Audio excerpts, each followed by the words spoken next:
They called me Joshua. Or maybe before that, something else.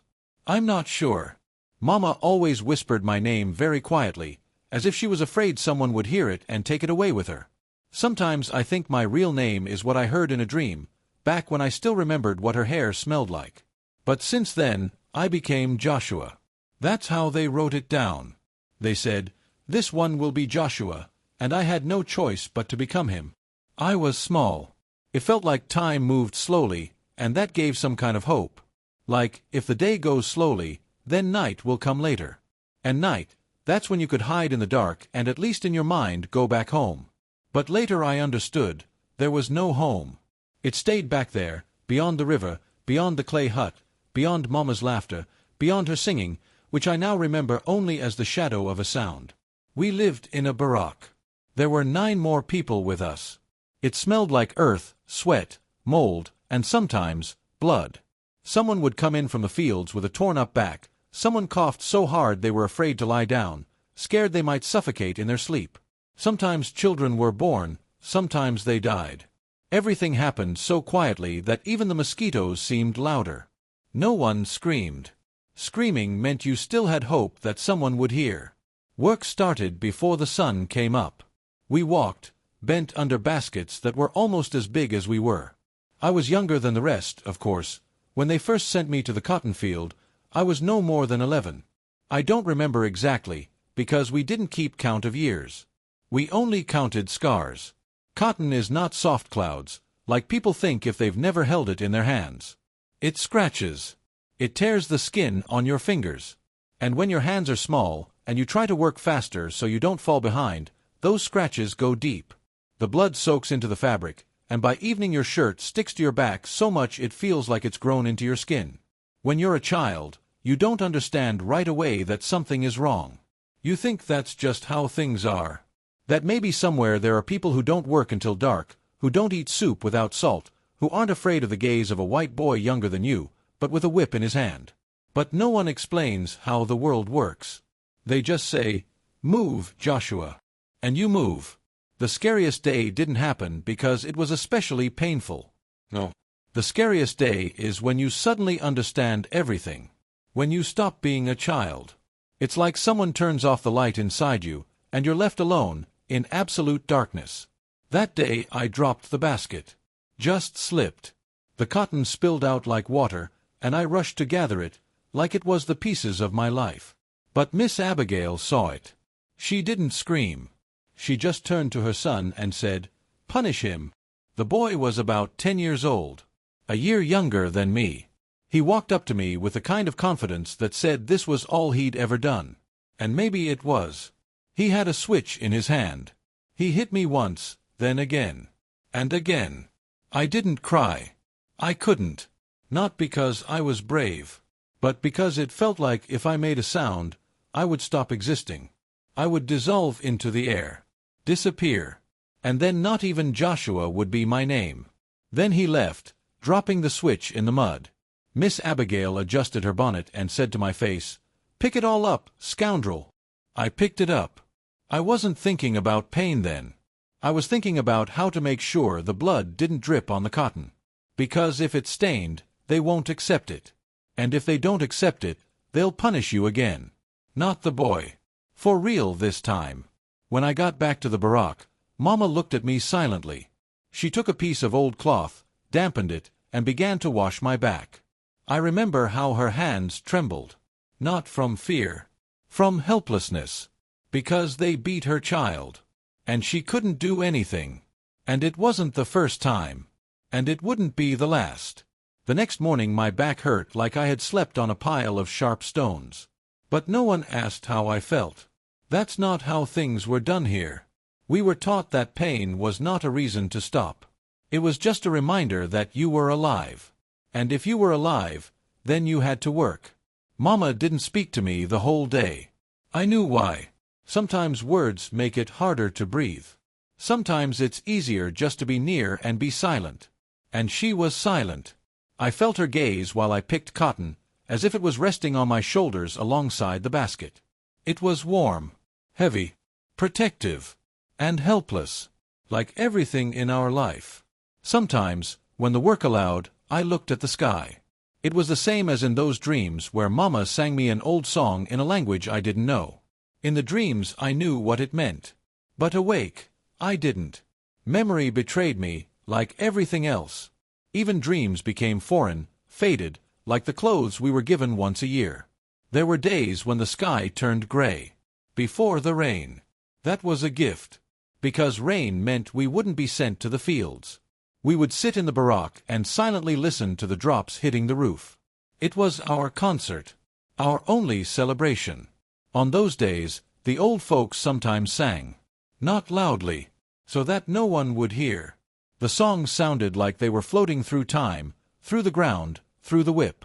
There was an old man. We called him Uncle Rufus. They said he was older than the plantation itself. He didn't speak much, but sometimes he told stories. About freedom. About a place where no one called you by a number. Where children ran barefoot through green grass, not over dusty ground covered in scraps of someone else's life. Back then I didn't believe him.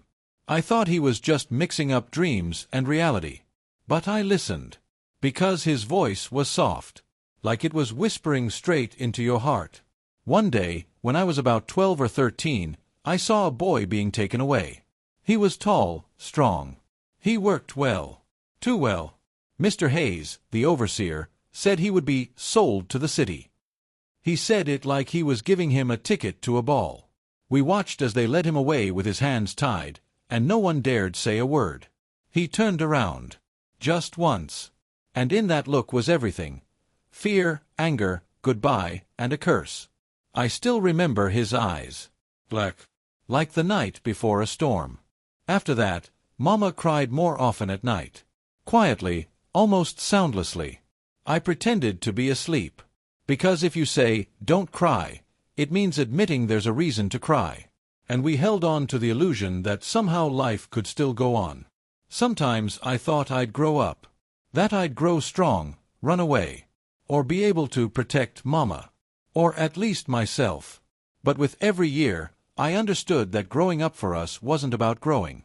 It was about burning out. It's when there's less and less warmth left in you.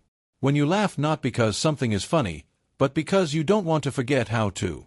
I was about 14 when I tried to run for the first time. Not far. Just past the trees, beyond the field, toward the river. I wanted to see what was there. I wanted to see if there was something other than the field, the beating sun, and the exhaustion. They caught me quickly. I didn't even understand how. 1 hour, and I was already standing in front of Mr. Hayes again. He looked at me like I was dirt under his fingernails. He said, "Thought you were smarter." I was wrong. After the punishment, I couldn't stand for 3 days. Mama laid me on the straw like a baby. She placed cold cloths on me, gave me water. Looked at me like she wanted to say, "Why did you do it?" But she didn't speak. I already knew.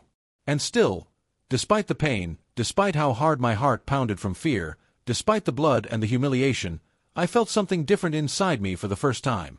A small spark. Not hope. That would be too loud. More like stubbornness. A quiet voice that said, "They didn't win." After that escape, they started calling me the rebel. At first in whispers, as if it were a curse. Then someone said it out loud, and suddenly it became a name. No one called me Joshua. Not even Mama.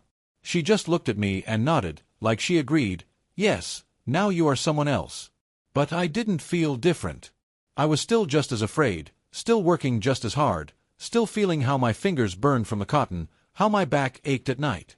Only now something inside me couldn't go back.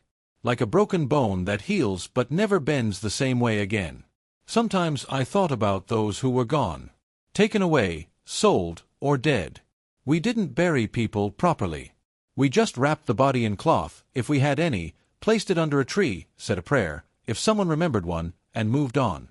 We couldn't afford to grieve for long. In this place, even time wasn't allowed to stop. When I got taller, stronger, they moved me to the forge. They said, "You're a man now, you'll bend metal." We bent iron the way they bent us. Only iron at least rang back. We didn't. The forge was hell, but in it there was silence. Not literal, on the contrary, clanging, fire, water hissing. But it was a noise you could hide in. I grew to love it.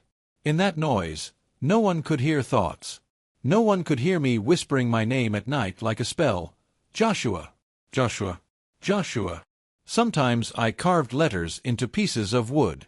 I didn't know if I was writing them right. I just memorized how they looked, scratched onto the windowsill of Mr. Hayes's house. Josh. The rest, as God wills.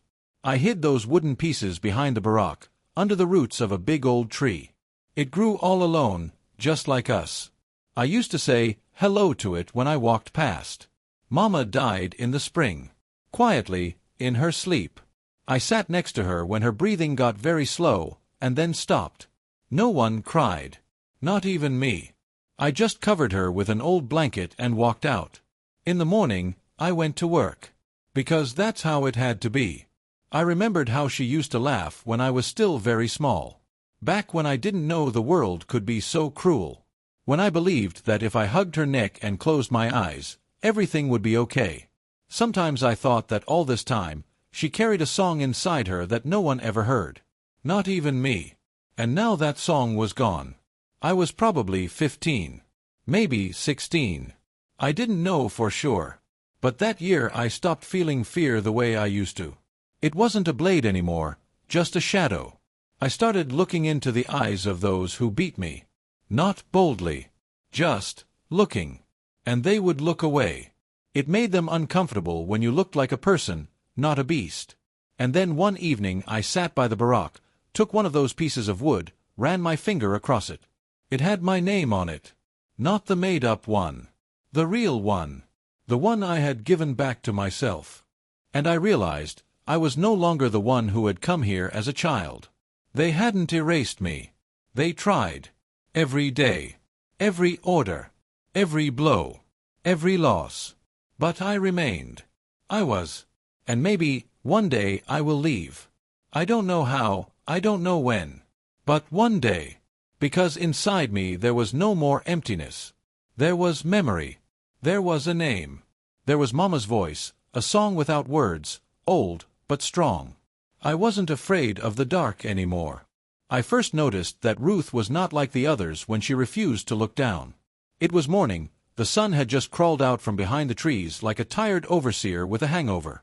We stood in a row, mud up to our ankles, cotton ahead, white like the lie of freedom.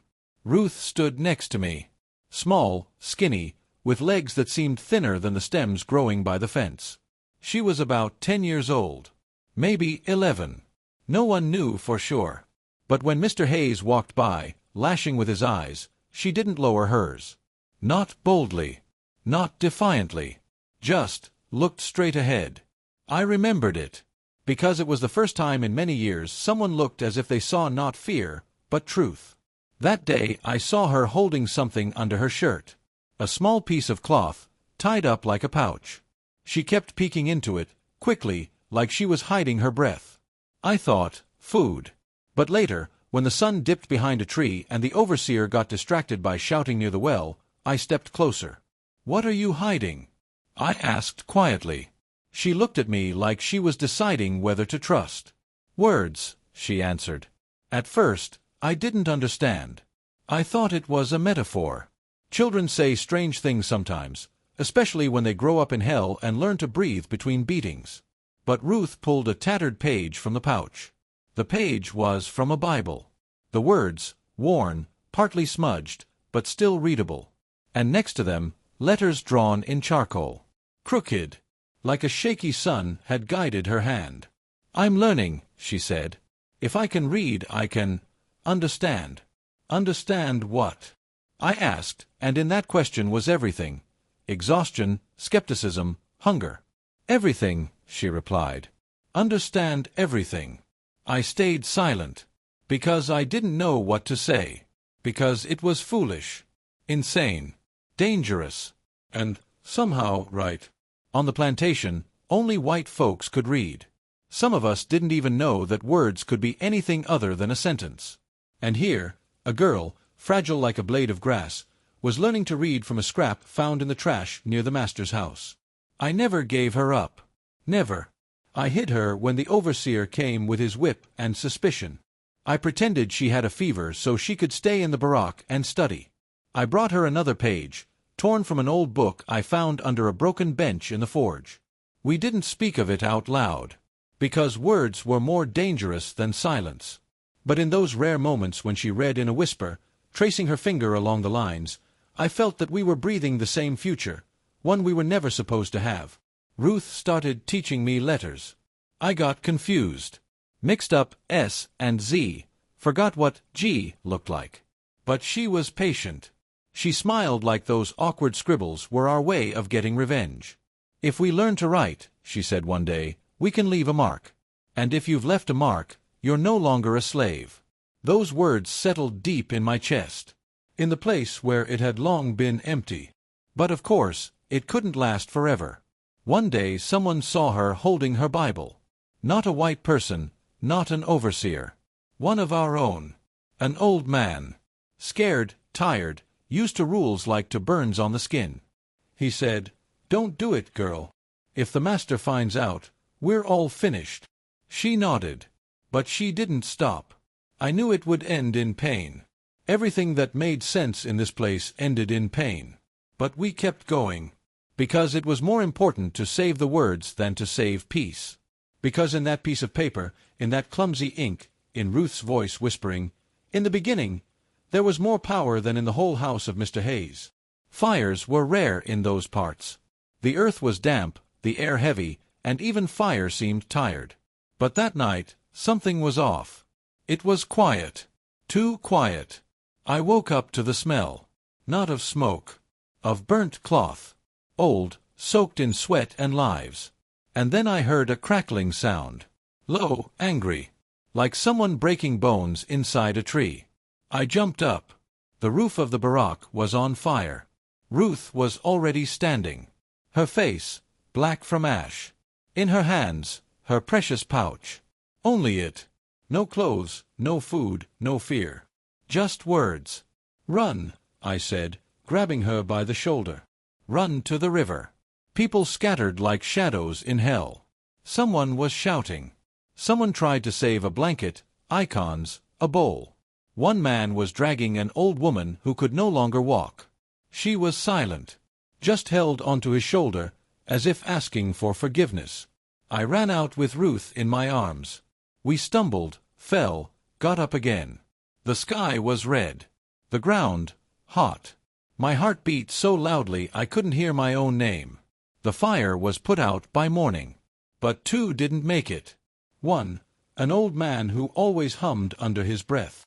And a boy, the younger brother of the woman who braided ropes at night. They found him burned, his hands holding something that used to be a rag toy. The master came himself. For the first time in a long while.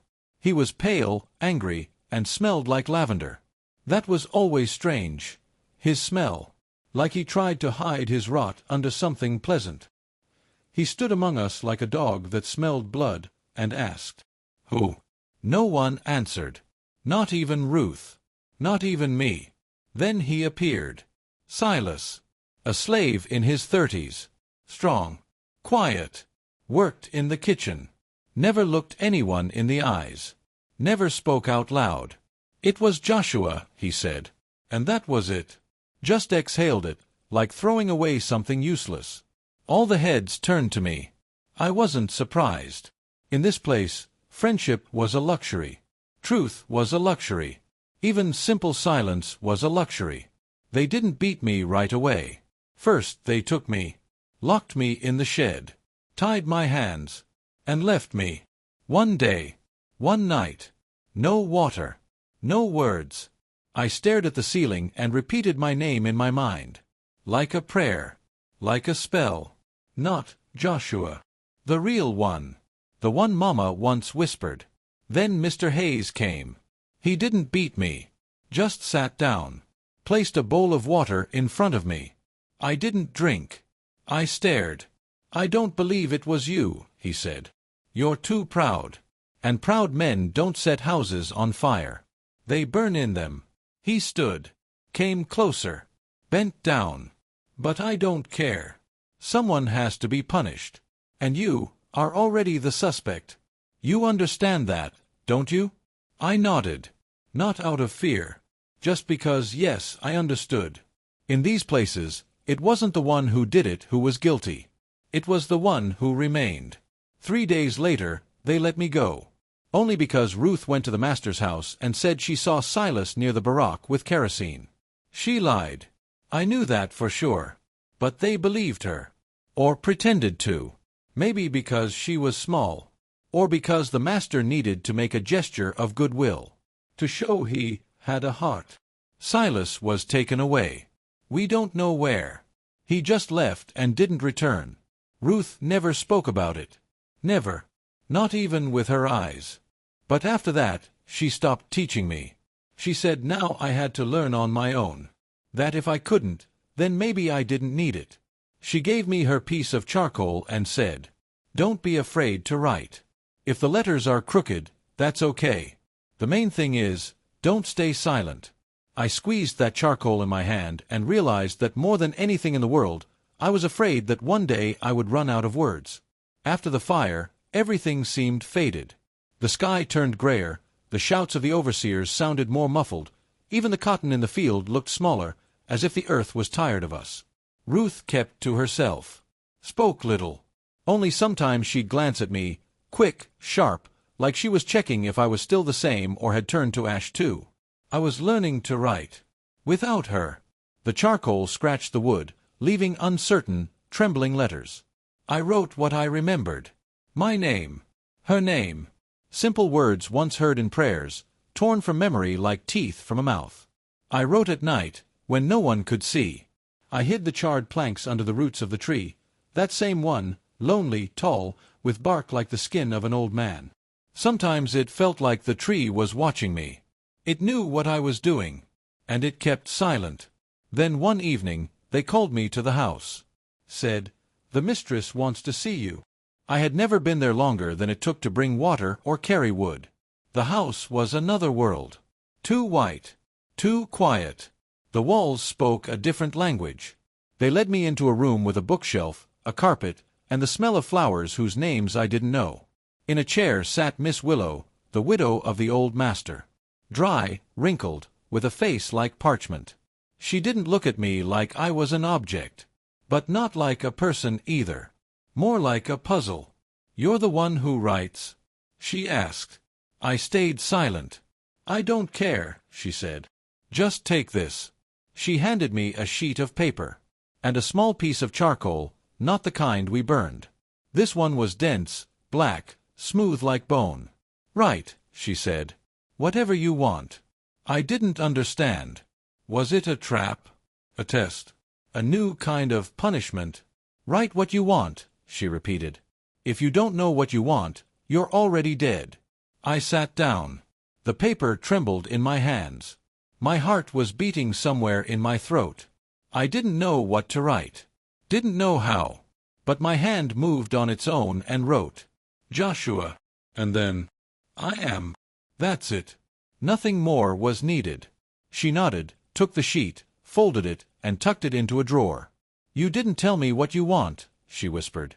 I looked her in the eyes. Calmly. Without anger. "I want my name to remain," I said. "For someone to read it." She smiled. A little. As if she felt sorry for me. Or for herself. "Then learn to write so they can't forget you." After that, they sent me back to the field. No explanation. As if nothing had happened. But I knew, something had changed. I began to write more. On pieces of wood, on charred scraps of wall, even on the ground, with a stick. Ruth came to me again one night and laid her hand on my shoulder. Quietly. Without words. "You still writing?" she asked. I nodded. "Then here," she said, and handed me a torn piece of a book. On it was the word, freedom. It felt so light. Almost weightless. "One day this word will be ours," she whispered. "If not out loud, then at least on paper." They wanted to sell me. Said I was spoiling the others. That I thought too much. That there was no fear in my eyes, and fear, that was the foundation of order. I listened as the master said it, looking at me like I couldn't hear. But I heard every word. Even the ones he didn't say. They were supposed to take me the next morning. To another state. There, they said, it was harsher. There, people didn't talk. There, only whips, numbers, and death. Ruth was nearby. We were sitting under our tree. The same one where I hid my charred letters. "Are you afraid?" she asked. I nodded. Not from weakness. From honesty. Because I was alive. And fear, that's something that lives only in the living. She pulled out her pouch. She still kept it, even though the pages were almost worn away. "You have to leave," she said. "Tonight." I looked at her. For a long time. Like it might be the last time. Where? Anywhere. Just away. I wanted to say it was impossible. That they would find me. That it was all already decided. That the path was closed. But she handed me a small piece of paper. On it was written, "Joshua. I am." My handwriting. My phrase. That same one, from that meeting. She had kept it. "If you're gone," she said, "this has to remain. This is you. This is the truth. Let someone find it." I took the paper. And felt my fingers tighten.